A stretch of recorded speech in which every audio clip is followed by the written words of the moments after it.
안녕하세요. 튼튼육아입니다. 오늘은 우리 아이 어떻게 사랑해야 할까라는 책을 통해서 행복한 아이로 키우기 위한 양육 방법에 대해서 이야기 나눠보겠습니다. 이 책은 제가 너무나도 좋아하는 유튜브 채널인 슬기로운 초등생활의 이은경 선생님께서 직접 번역하신 책이자 또 강력 추천한 책이기도 한데요. 이 책의 내용을 전부 한 영상에 담을 수는 없지만 제가 핵심적이라고 느꼈던 내용들 정리해보았습니다. 덴마크는 1973년부터 무려 40여 년이 넘는 오랜 시간 동안 행복도가 가장 높은 나라 순위에 꾸준하게 들고 있는데요. 그들이 이렇게 행복한 삶을 사는 이유가 무엇인지 밝히고자 진행된 오랜 연구 끝에 덴마크인들의 자녀 교육 방식이 그 답이었다는 다소 놀라운 사실이 드러났습니다. 덴마크인들이 사는 지위나 환경, 그들의 사회 제도나 정부 정책이 아니라 그들만의 특징적인 자녀 교육법이 행복한 사람을 만들었다는 것이죠. 덴마크인들의 자녀 교육 방식은 아이들을 회복력이 강하고 정서적으로 안정된 행복감을 잘 느끼는 사람으로 성장하게 했는데요. 이렇게 길러진 아이들이 그들의 자녀에게도 이것을 그대로 답습하며 세계 행복 순위에서 꾸준히 상위권을 유지하게 된 것이죠. 그럼 덴마크식 자녀 교육의 특징 알아볼게요. 첫째, 아이의 놀이를 바라보는 방법입니다. 덴마크인들은 수영, 발레, 축구, 악기 연주 같은 체험 위주의 활동 혹은 교육을 목표로 하는 어떤 체계화된 놀이 활동이 아닌 그냥 노는 것을 매우 중요하게 생각합니다. 숨바꼭질, 소꿉놀이, 레고놀이, 놀이터에서 노는 것 같은 자유로운 놀이 말이죠. 레고와 놀이터 역시 덴마크에서 처음 개발된 것이라고 하네요. 아무튼 왜 이토록 덴마크인들은 자녀들의 자유로운 놀이를 중요시하는 걸까요? 아이들이 자유놀이를 통해 어려운 상황을 견디고 이겨내는 회복력을 기르고 두려움을 이겨내는 법, 감정 조절하는 법, 스트레스에 맞서는 능력을 기를 수 있기 때문입니다.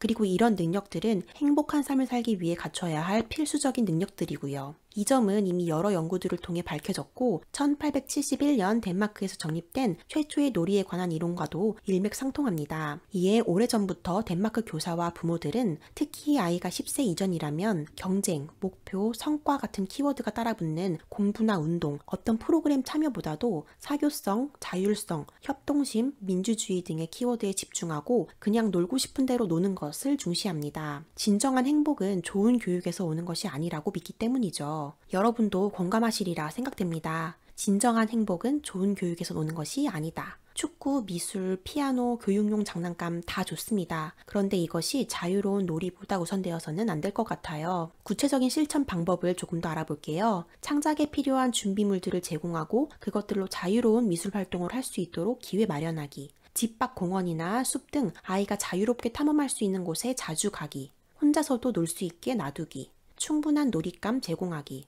다양한 연령대 아이들 그리고 다른 가족과 함께 어울리기. 이 외에도 안전한 곳이라면 낯선 곳이라도 아이가 멀리 가보고 새로운 것을 시도해보도록 안내하기. 아이와 적당한 거리를 유지하면서 아이가 자신의 도전에 스스로 책임감을 느끼게 하기 등이 있습니다. 두 번째, 아이를 진심으로 대하는 것입니다. 다른 말로 아이와 정직하게 소통하는 것인데요. 잠깐 영화 이야기를 해볼게요. 해피엔딩이 대부분인 미국 영화와는 달리 덴마크에서는 영화나 문학, 심지어 동화도 새드엔딩으로 끝나는 경우를 심심치 않게 볼 수 있다고 합니다. 그런데 흥미롭게도 우리의 생각과는 다르게 사람들이 해피엔딩 영화를 봤을 때보다 슬픈 결말의 영화를 봤을 때 더 큰 행복감을 느낀다는 것이 연구를 통해 밝혀졌어요. 비극적인 영화가 자신의 삶의 긍정적인 면을 보게 하고 더 감사하게 하고 자신의 삶을 천천히 곱씹어 보도록 한 것이죠. 실제로 사람은 평탄할 때보다 어려움을 겪을 때 스스로를 더 깊이 이해하게 되고 다른 사람에 대한 공감도 더 잘할 수 있게 되고 삶에 대한 진정성을 갖추게 되죠. 따라서 아이를 보호하기 위해 혹은 아이가 항상 행복했으면 하는 마음에 달콤한 동화 같은 삶 혹은 행복한 감정만을 아이에게 보여주고 주입시키는 게 과연 좋은 것인가에 대해서 우리가 한번 생각해 볼 필요가 있을 것 같아요. 책은 진정으로 힘있는 교육은 건강한 감정이 어떤 것인지 직접 보여주는 것이라고 이야기합니다. 부모가 화났을 때,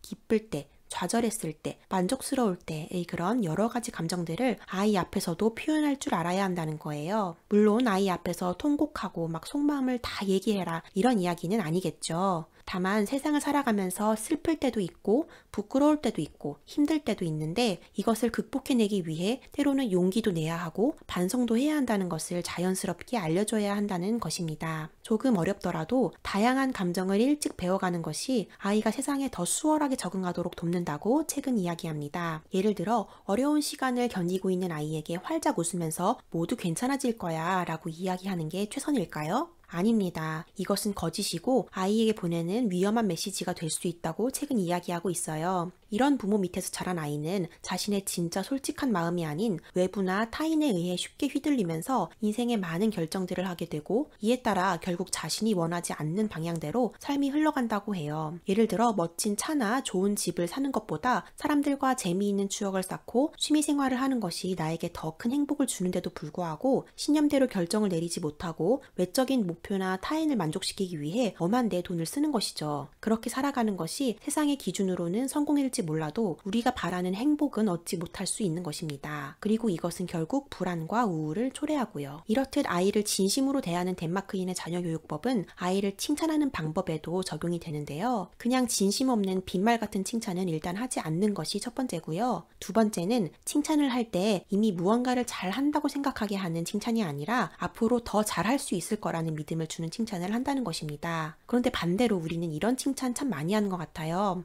와, 정말 잘 그렸다. 와, 이거 최고다, 최고. 정말 잘 만들었다. 물론 진짜 너무 잘 그리고 뛰어나서 그런 말을 할 때도 있지만 그냥 아이가 마구 그린 그림에도 그렇게 칭찬하는 경우들 많잖아요. 그런데 덴마크 부모들은 그렇게 말하는 대신 와, 뭘 그린 거니? 뭘 생각하며 그린 거야? 왜 이 색깔로 칠했어? 라는 식으로 그림 자체에 대해 질문한다고 해요. 차이를 아시겠죠? 이것이 바로 진심을 담은 덴마크식 칭찬법이라고 할 수 있는데요. 이런 칭찬은 아이가 타인의 판단에 좌우되지 않고 겸손하고 더 노력하게 한다고 해요. 최근에는 이런 칭찬법이 포기하지 않고 지속적으로 노력하는 힘 그리고 회복력을 기르는데 굉장한 영향을 미친다는 연구도 발표되었다고 합니다. 자, 진심을 담은 육아의 구체적인 실천 방안들 몇 개 더 정리해 볼게요. 아이의 질문에 솔직하게 답하기. 병원에서의 두려운 시간이나 아이가 화나는 어떤 사건이 있었을 때 부모의 어린 시절을 예로 들며 이런저런 감정에 대해 자연스럽게 이야기하기. 착한 행동보다 정직한 행동이 더 중요하다는 것을 알려주기. 다양한 감정을 다루는 동화책 읽기. 진심이 담기지 않은 칭찬 남발하지 않기. 내 경우에는 이라는 말로 아이의 생각을 진심으로 받아주기가 있습니다.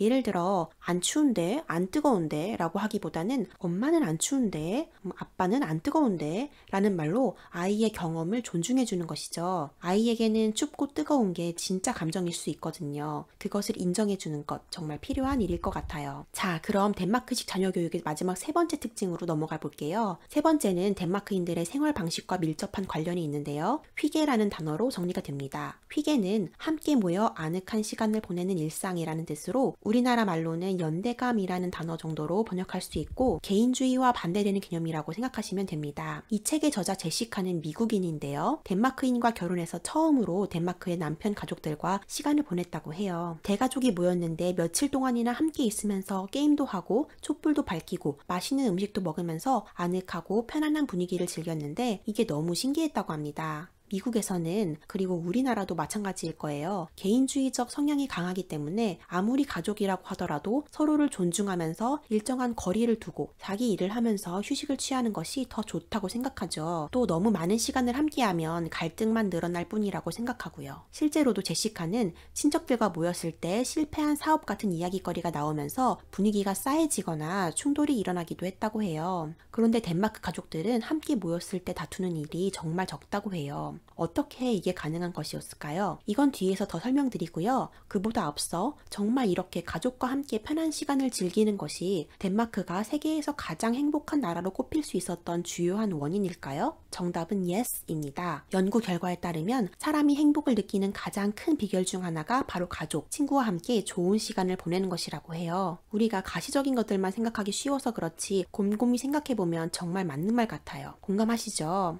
자, 그러면 덴마크인들은 어떻게 가족과 이런 편안하고 따뜻한 시간을 잘 만들어 나갈 수 있는 걸까요? 덴마크인들은 가족이나 친구들과 좋은 시간을 보내기 위해 노력한다고 합니다. 모두가 함께하는 시간인 만큼 자기의 개인적인 문제들, 불만, 걱정은 잠시 잊고 되도록 유쾌한 태도로 그 시간에 온전히 참여하도록 노력합니다. 내 개인적인 걱정은 가족이 함께하는 이 시간이 아니더라도 충분히 할 수 있거든요. 이런 부모의 생각은 아이들에게도 고스란히 전달되고 이것은 대를 이어 물려주는 꽤 근사한 경험이자 가치관이 되는 것이죠. 사랑하는 사람과 함께 보내는 시간을 이렇듯 소중하게 마치 이런 시간을 갖는 것이 인생의 목표인 것처럼 높게 생각하기 때문에 이런 모임 준비에 대한 책임이 어느 한 사람에게 가지 않게 하는 것은 물론이고 모두가 함께 소속감을 가지고 적극적으로 이 시간을 바라고 아름답게 가꾸어 갈 수 있었던 것이죠. 자, 그럼 연대감과 회계를 위해 일상에서 할 수 있는 노력 몇 가지 정리해 볼게요. 집안에 들어선 순간부터 일상의 스트레스를 벗기 위해 노력하기. 당연히 아이들도 이런 분위기 속에서 행복과 안정을 느낀다고 합니다. 온 가족이 한자리에 모여 즐길 만한 놀이하기. 따뜻한 조명과 함께 만든 음식 등으로 아늑한 분위기 조성하기.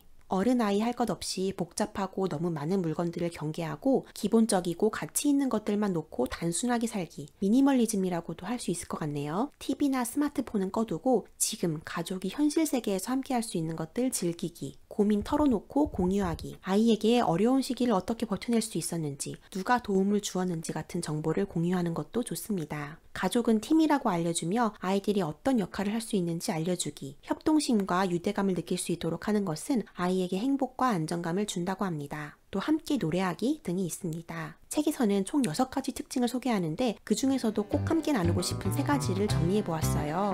똑똑한 아이도 좋지만 정말 어른이 되어서도 행복한 사람, 정신이 건강한 사람으로 키우기 위해서는 어떻게 해야 할지 생각해 보는 시간이 되었기를 바랍니다. 영상 시청해 주셔서 감사하고요. 오늘도 행복한 육아하세요.